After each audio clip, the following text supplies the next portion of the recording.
The first one that's coming to me is certainty of self. So just being a grounded confidence in what you have the current ability to do, what you have the current ability to learn, just a real awareness and honest acceptance of where you're at right now and where you've come from.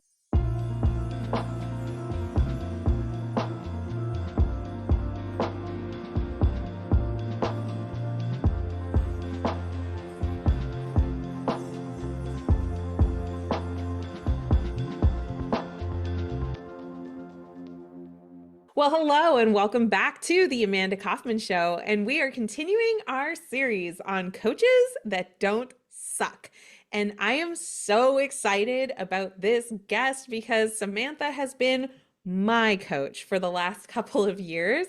And we met in the whole world of learning to market and grow your business. I remember I was just razzle dazzled by Samantha. When we had a chat the other day, I was like, hey, would you like to come on the show? She was a huge yes. She was super supportive, just as she often is. I love this about her. Samantha, welcome to the show. Glad you're here.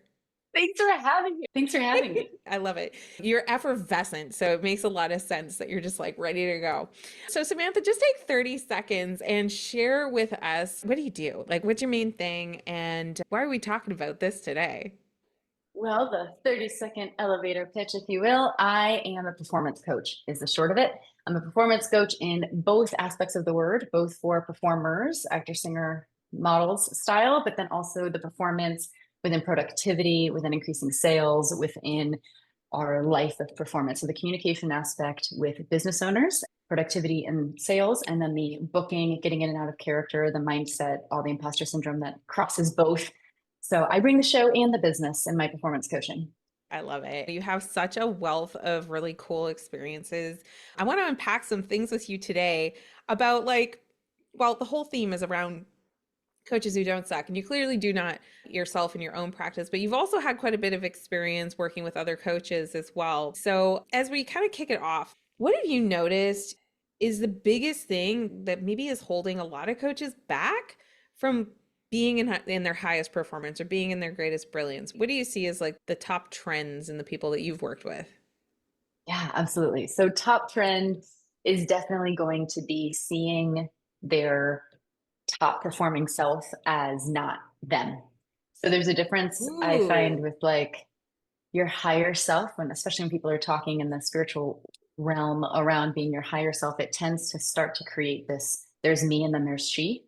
mm-hmm. And someone, I think I read an email once years ago, and they said that they opt for favorite self.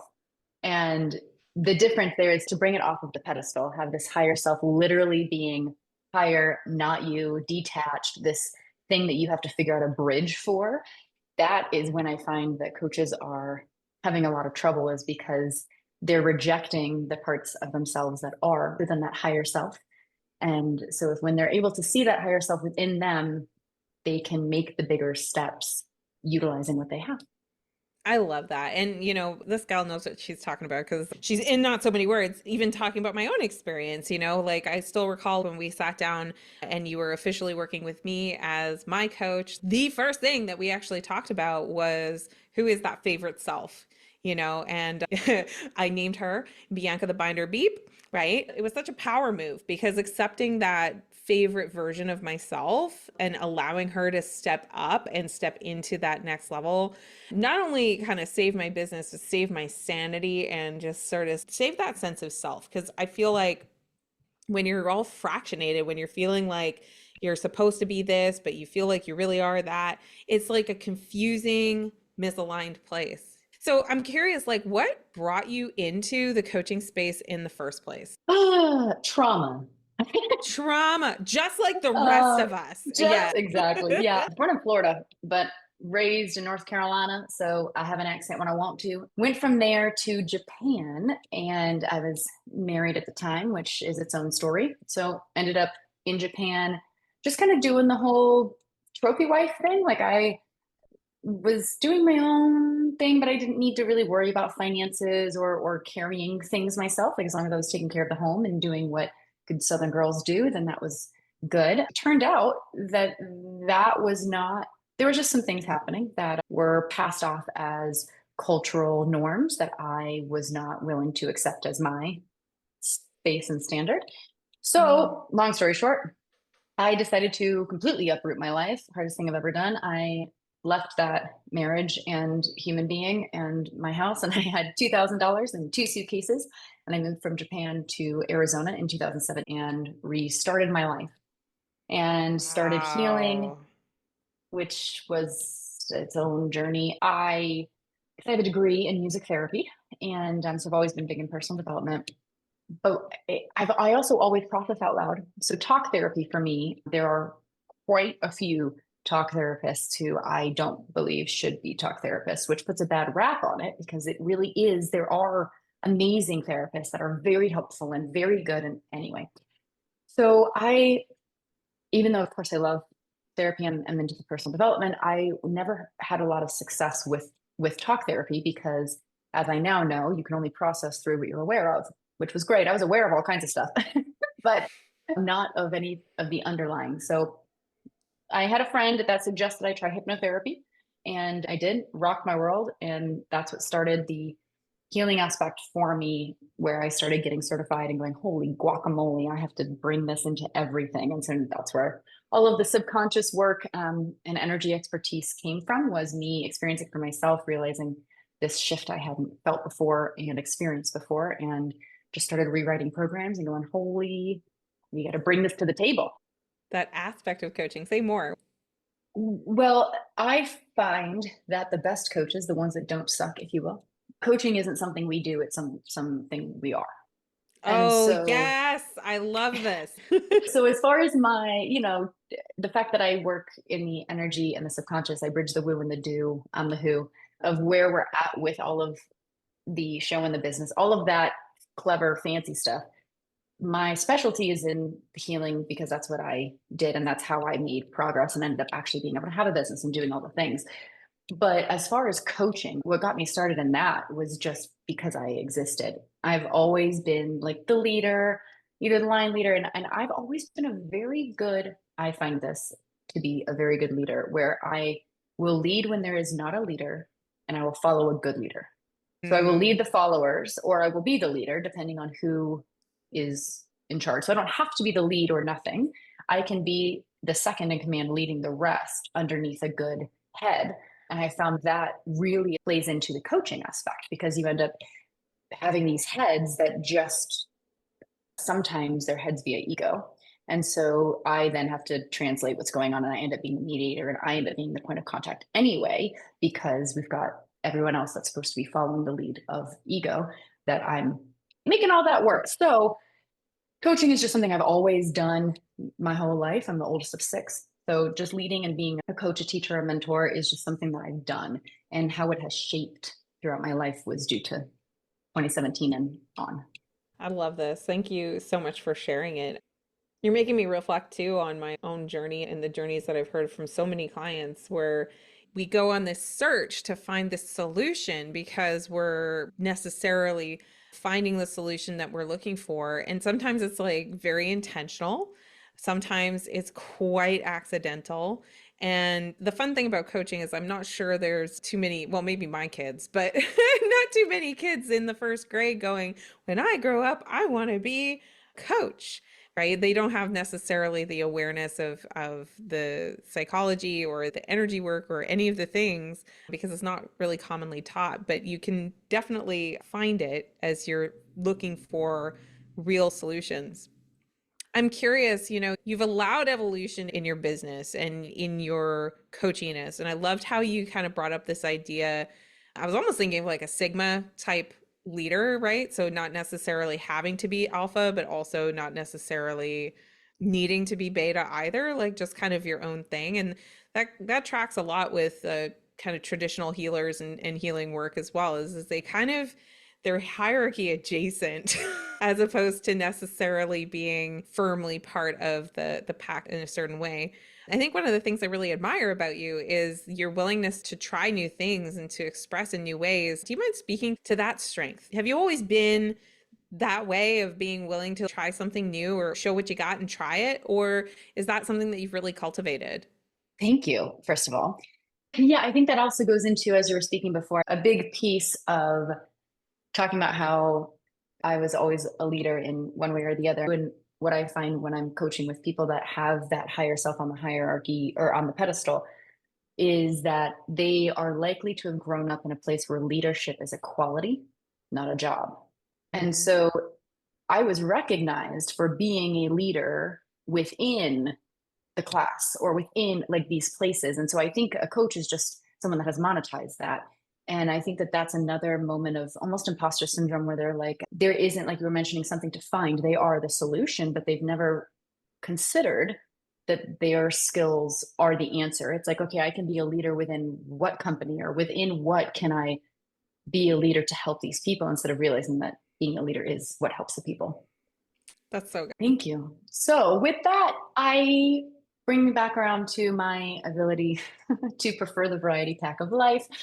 It is something that I was also just born with. My parents divorced when I was 18 months old. And I don't know if this really has anything to do with it, but they did a joint custody where I was weekdays with my mom, weekends with my dad, my whole life. So they never lived further than 30 minutes from each other. Like they just made agreements. And so that's how I did things. So I always had two sets of friends and two sets of parties and two sets of presents and two sets of outings. Like, so I didn't have a mutual best friend until I was in college when I had a roommate for 4 years. Is my first mutual best friend. The best friends that I had in school all hung out on the weekends. And then the best friends that I had at church all went to school together. And so I had people I was clinging to, but it was always changing. Our school redistricted itself 4 times. So I went to 5 different elementary schools without moving because they just rezoned us. Anyway, I was like, if my mom is listening, she's going to call me and say it's 4. It So I went was to 4 different fun. elementary schools.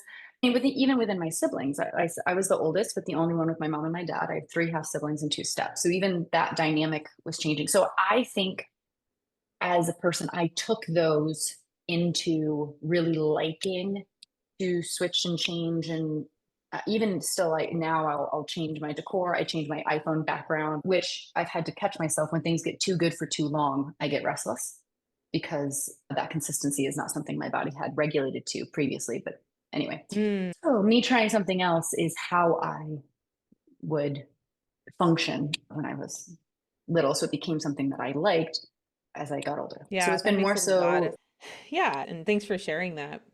What would you say are the top three things that a coach who wants to do really well, i.e., not suck, what are the top three character traits you've seen in the most successful coaches that you've either worked with, admired, supported? Like, what would you say are those three major things to keep in mind and to act on? Not just keep in mind, but like do something about. totally beautiful. Great question.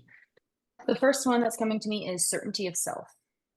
So just being a grounded confidence in what you have the current ability to do, what you have the current ability to learn, just a real awareness and honest acceptance of where you're at right now and where you've come from.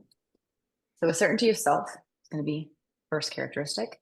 The second one is going to be confidence in your ability to manipulate the environment, like your group of friends, or picking a coach, or pulling in resources to what you're going to move forward with. Kind of within that certainty of self, there's just the you portion. And then there's the confidence that you will make the choice that is going to lead you down a path that you will either pivot from or continue down, but that you are able to do that. What is happening? So many things look different on paper than they do in real life. And even things that aren't meaning that they are good or bad. But if you try to learn tennis from a book, it's just going to be different when you actually get on the court, even if you understand everything about it, because it's different to experience it. So also want to make sure that that's a neutral space, not saying it could be better or worse. It could just be different. So just make the dang choice.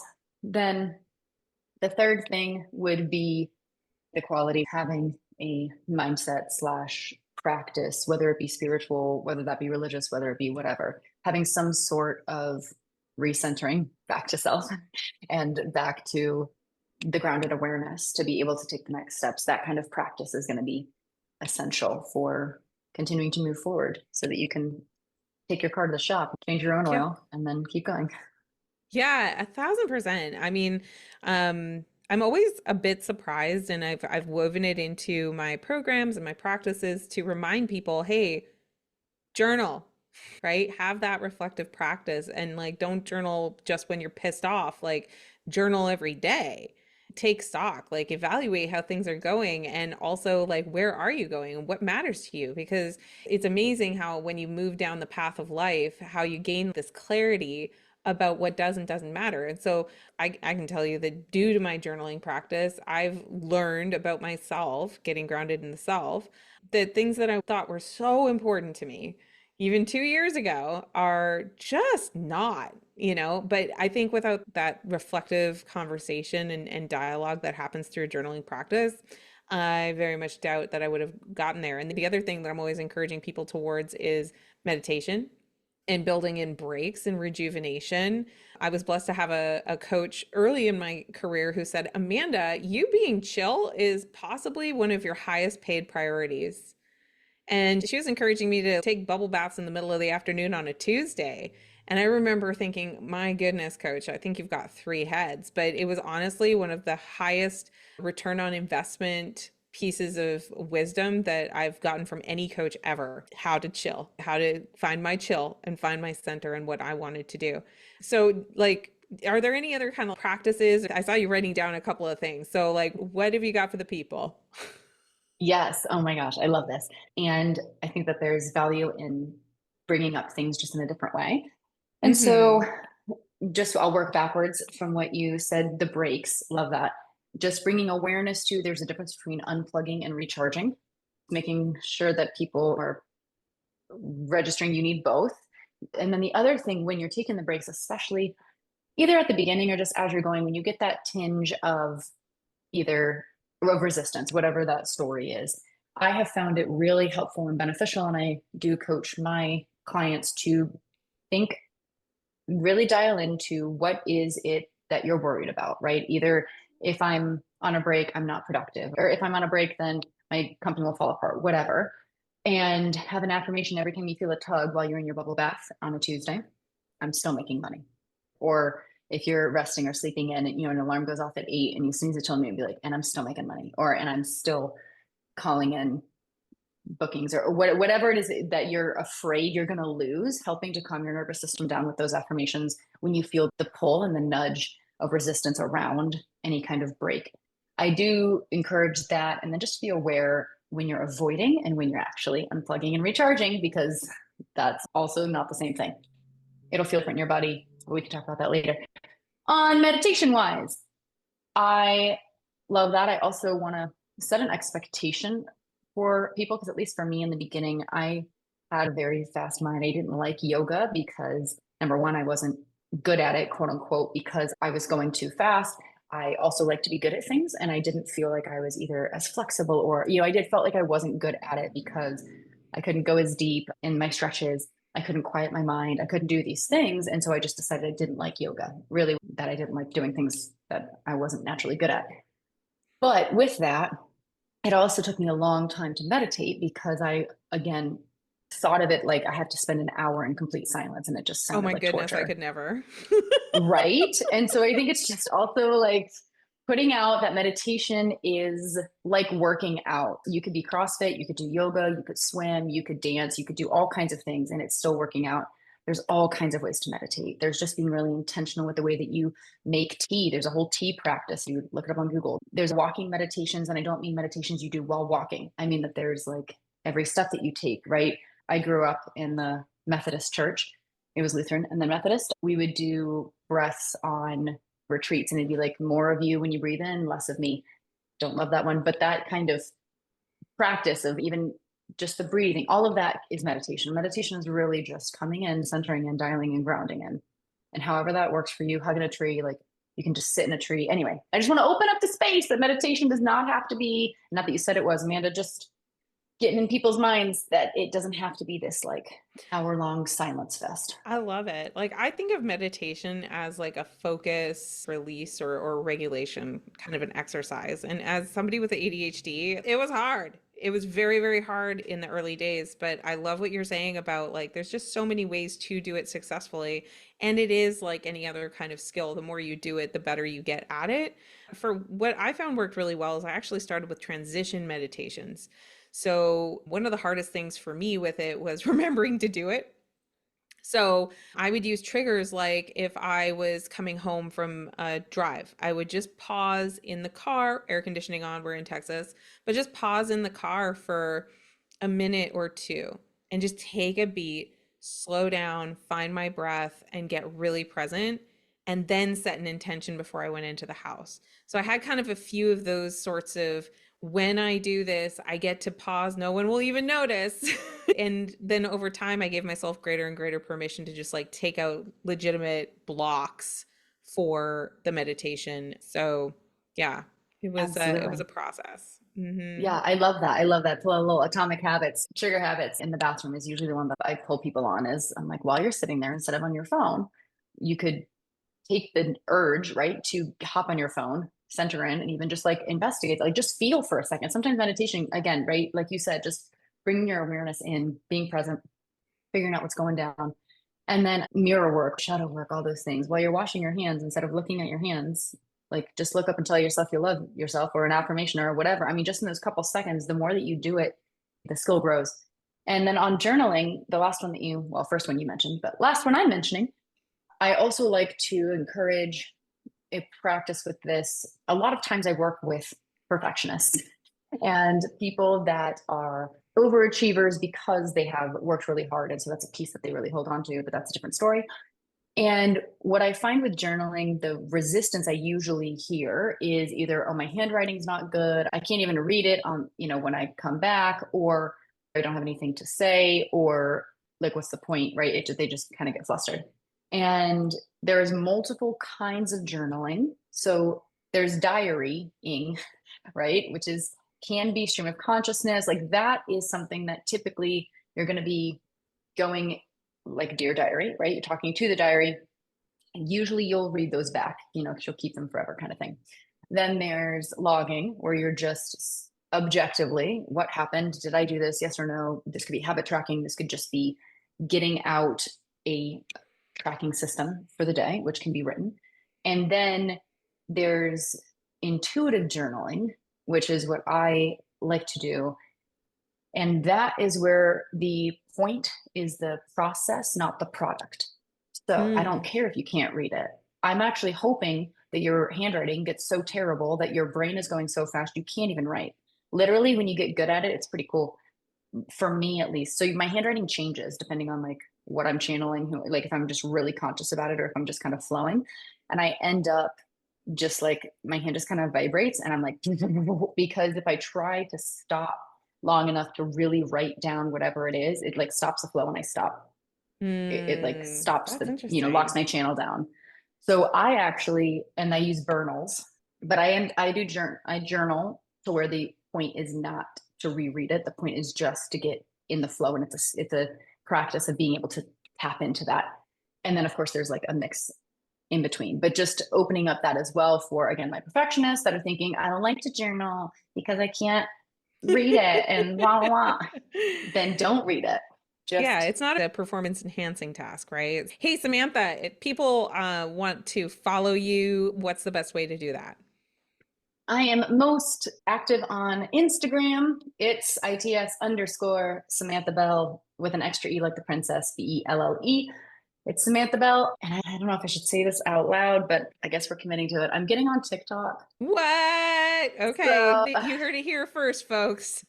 so if you go there, there's not an account. Well, make sure you follow her on Instagram and do give her a follow. She's a real treasure and she's always working on really cool projects that you're going to want to keep up with. Well, thank you everybody for joining me for this episode and listening to Samantha and I talk a lot about journaling. Do me a favor and share this episode with a like-minded coachy friend or three, and be sure to subscribe and to leave a 5-star review.